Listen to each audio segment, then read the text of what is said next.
Well, hello, hello, hello, and welcome to my channel, Laura's Lupus. And hi, my name is Laura, and I am super excited to pop in and talk with you today. If this is your first time to my channel, welcome.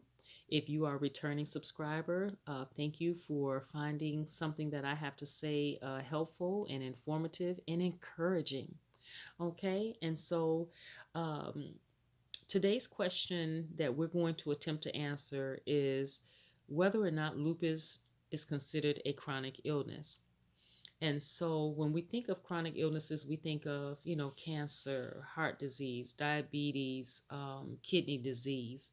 So does lupus fall in that category of chronic illnesses? Well, before we can answer that, we need to define and know the symptoms that makes an illness chronic. Well, a chronic illness definition is that it comes on slowly, it progresses, and it follows a pattern of having good days and bad days. It may be better or appear to be better on one day and worse the next.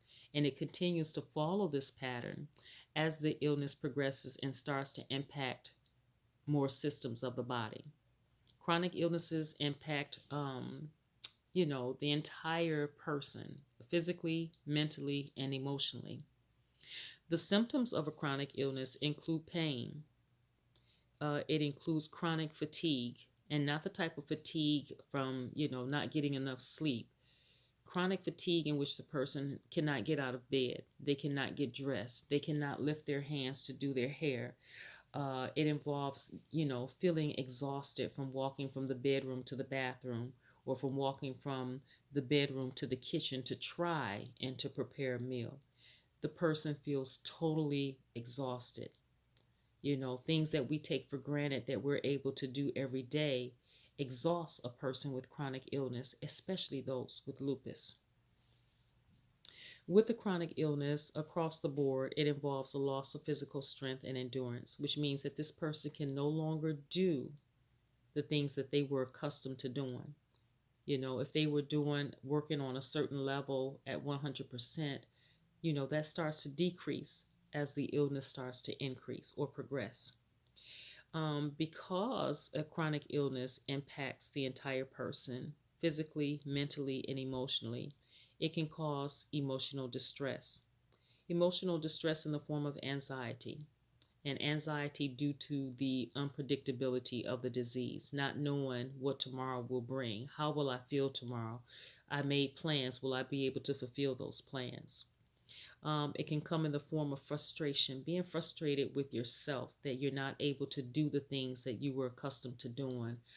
Frustrated that you feel like you're letting yourself down, or people who depend on you because you're not able to fulfill certain obligations anymore. You're frustrated with that. It can involve anger, anger with yourself, anger with, how did I get this disease? Why me? Is there something that I could do to prevent it? Um, why did this have to happen to me? I was at the top of my game in life. And then all of a sudden I go for a checkup and there's, something wrong with my tests. And the doctor does more tests, and now I'm hit with this diagnosis. I'm blindsided with this diagnosis. Or, I started noticing some things where I'm not really feeling too good. I go in for a test and I'm blindsided with this diagnosis, a diagnosis that I have a chronic illness which I will have to live with for the rest of my life. And people are angry with that sometimes, that they have an illness, that there is no quick answer and no quick cure. There are symptoms sometimes of depression and a sense of helplessness and hopelessness, and not just depression in which a person is sad for a couple of days. This is sadness, from taking in overall what all a chronic illness encompasses for a lifetime and the changes that need to be made. So this is not just an expressed sadness for a couple of days. This can go on for weeks and for months. And so, it's just the nature of a disease. And so, with that definition and with the symptoms, should lupus be classified as a chronic illness? And my answer today is yes. Now, a lot of people will say, well, you don't look sick. And that can cause frustration in a person too. You don't look sick, you don't act sick, you don't talk sick. Well, while they're saying that, you can't look at a person and tell that they have lupus. You don't know what they went through to show up today to be the person that they are today. You don't know what it took for them to show up for work. You don't know what it took for them to show up at a function. And so, no, we may not look sick. And no, lupus is not just in our head. It's a real illness. It's a real disease. It affects people in a real way. It impacts the lives of millions of people every day. It limits people. It has limitations. You know, it changes um, it changes the life of a person in all areas, the outlook of their life. They have to be on medications for the rest of their life. They have to make so many changes, being told that this is a disease that you have to live with for the rest of your life. And as it progresses, watching sometimes the function of that person um, decline. Okay? And so, yes, it is a real disease, and it does deserve to be placed in the category of chronic illnesses. And if you do research and do studying, you will see that lupus is classified as one of the chronic diseases. Okay? So the question is, for those of us that have been diagnosed with the chronic illness, or those of us living with lupus, how do we live our best life with these types of diseases? How do we show up every day as our best selves? Well, first of all, you have to adjust. From the day that you receive the news, you have to put a plan of action in place and set goals of how you're going to adjust your life to this new illness. And not so much because you have a chronic illness. Well, I want to say, as I always say, that I have lupus, but lupus doesn't have me. So let me say that to you. You have lupus, but lupus doesn't have you. You have a chronic illness, but the chronic illness does not have you. And so you can adjust your life so that you can still show up being the best you that you can be, being all that you can be. There are countless stories of people who overcame, people who've lost limbs, people who've been diagnosed with, chronic illnesses that continue to show up every day, and they overcame and they still achieved their goals and lived a fulfilling life, you know and it all involves being able to adjust, taking one day at a time, coming to grip with those limitations. Doesn't mean that you have to accept them, but it's coming to grips with the challenge of living with the limitations, and learning your limitations and making the best out of those limitations. For example, because lupus has good days, bad days, and it follows that pattern. On your bad days, rest if you need to, whatever you need to do. But on your good days, um, as you're resting during the bad days, taking that reserve of energy, and on the days when you can do a lot of things, going out and doing those things. Not just because you had a bad day yesterday, you're feeling better today, but still sitting down and dwelling in the past like you're having a bad day, because you're not going to always have bad days. Trouble does not last always. And so when you have your good days, hey, enjoy your good days. Live life to the fullest on your good days. Also, it involves learning to be flexible and adaptable, which means that if you're tired, rest. If you're ill, call your doctor. Medications can be added, taken away, or dosages can be tweaked. And also, just an important thing that I want to say, when it comes to medications, please do not stop taking your medications abruptly, because it can be have a detrimental effect um, on the progression of your disease. If there are some symptoms that went away, or new symptoms, or some adverse reactions that you can't deal with, before you stop taking your medications, call and talk to your doctor. They're there to help you. They're there to help you to live the best life and to support you. Do not abruptly stop taking your medications. Okay?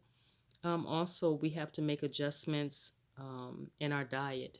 At one point in time, I was able to eat pizza, as many tacos as I want, as many hot dogs as I want, cheeseburgers, drink as much soda as I want. Well, now that I have lupus, I can't do that. Everything in moderation, and some things I've had to get rid of out of my diet completely. But because I took the necessary and made the necessary adjustments, it has impacted how I feel from day to day. I started to notice when I drank a soda, I didn't feel good, and it impacted other systems in my body. And so, why make things worse? If I have to give up something in order to feel my best, then it would be wise of me to do that. With limitations and with chronic illnesses, we all have choices. We can choose to do nothing. We can choose to continue to live life and do the things that we know that's not beneficial to our health or beneficial to our condition, or we can choose to make changes, adjust, be flexible, be adaptable, and do what we need to do in order to feel better. And I guarantee you that if you've ever been at a point where when you eat food, you feel sick for 2 to 3 hours, or if you eat something that you shouldn't eat and you're feeling sick and ill for the next 2 to 3 hours until it works its way out of your system, that will make you look at your diet and start to make choices to eat more healthy. And so now, instead of reaching for a soda, I reach for juice. I drink plenty of water. I incorporate a salad into my diet. Also, make sure that I eat plenty of fruits and vegetables every day. And so that's just a necessary adjustment that I had to make in order to show up as my best self. Another thing we have to adjust is not only our diet, but exercise. Maybe at one point, maybe you ran marathons or you ran 6 miles a day, and because of a chronic illness, you can't do that.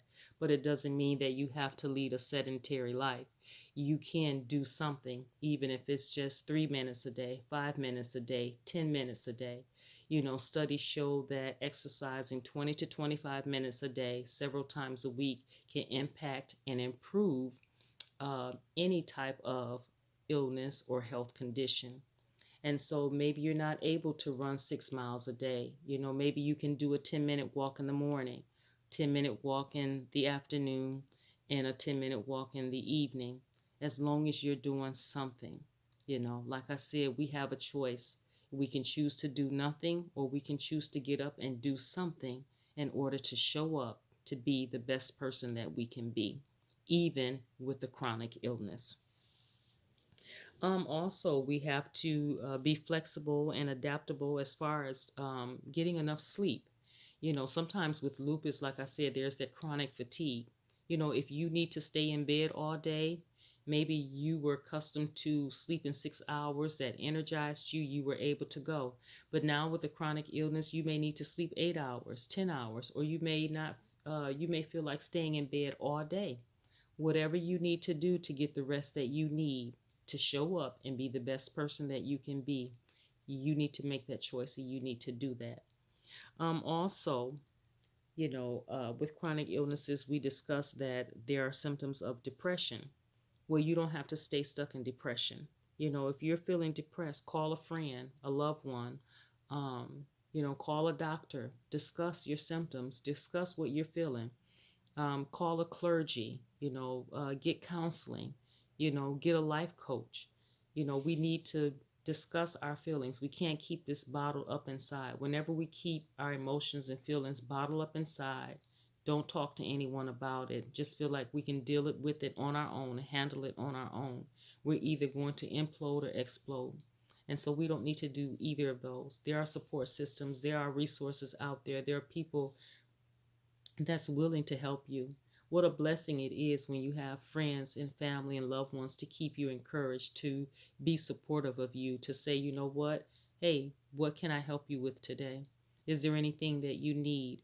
Someone who can be a listening ear, someone who can encourage you, someone who will stand by you through all of, whatever you're going through with your chronic illness. That's such a blessing. And people want to help.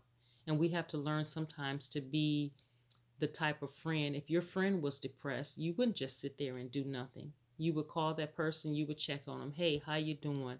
What you doing? How you feeling today? Do you need me to do anything? Can I go to the store for you? Can I come clean? Do we you need someone, just do you want to go have a cup of coffee and sit and talk? You know? Um, be that type of friend to yourself.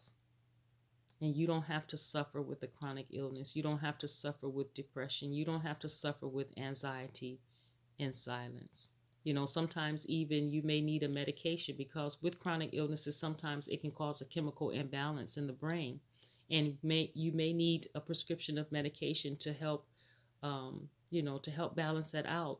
Or you may need something to help you to get over the hump temporarily. But whatever you need to do to show up to be the best you, do that. Also, whenever you're dealing with a chronic illness, you can have two people that are dealing with the same illness. One has a negative perspective, one has a positive perspective. Well, the one with the positive perspective is going to fare better, because they have a more positive outlook. The one that has the negative perspective, they're not going to do, so much better. They're going to stay stuck. And with everything, it all depends on your perspective, how you look at it. And so how do you get to a point where you can pull something positive out of, having a chronic illness? Well, let me tell you, if you're alive, if you have loved ones that love you, if you have movement of your limbs, if you're still here, and if you have, you may have limitations, but you can still move and do things, then you are blessed. You are very blessed. And so that, excuse me. And so that is a way that you can pull something positive out of a very dreary looking situation. And studies show that for every negative thought, it takes at least 13 positive thoughts in order to get rid of and replace that negative thought. And so we can do things that can help us not dwell in a negative place. Positive affirmations, positive quotes, prayer, meditation, listening to positive, upbeat, relaxing music, reading stories, books, watching videos, surrounding ourselves with positive, supportive, upbeat, encouraging people, and also learning to encourage ourselves.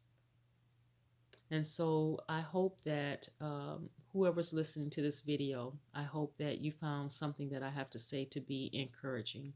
I came to encourage today. And like I always say, that there is life after lupus. You may have lupus, but lupus doesn't have you. You may have a chronic illness, but that chronic illness does not have you.